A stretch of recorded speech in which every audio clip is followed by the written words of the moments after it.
שלחה אותו לעולם חדש עכשיו. הילדים כולם נשארו מאחור, כועסים ועצובים, כך הם נשארו. הכיתה הרגישה כמו יום בלי שמש, הספרים כבר לא מכילים אותו. בין השורות נשמע הלב יורד דמעה, ביום שהוא עבר לכיתה אחרת, עצוב כל כך. עכשיו כל השיעורים ריקים, אף חיוך כבר לא מאיר את הפנים. אסף עזב הכיתה ועבר למקום אחר, ואנחנו נשארנו כאן בחושך קר.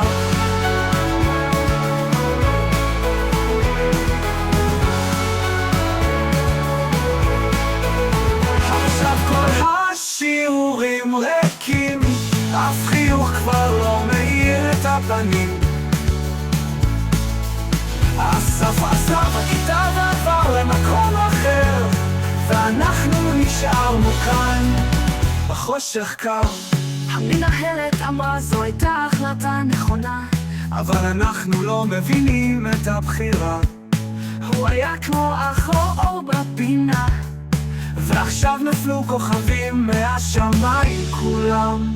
כשאסף היה כאן צחקנו בלי הפסקה, הוא סיפר בדיחות אפילו בשעות קשות.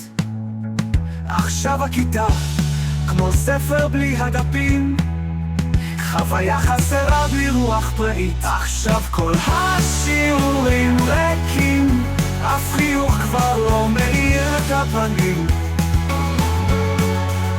אסף עזב הכיתה ועבר למקום אחר, ואנחנו נשארנו כאן בחושך קר. בחושך קר.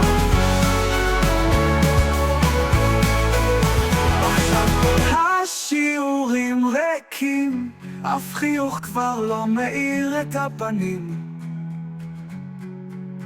אסף עזב הכיתה ועבר למקום אחר, ואנחנו נשארנו כאן בחושך קר.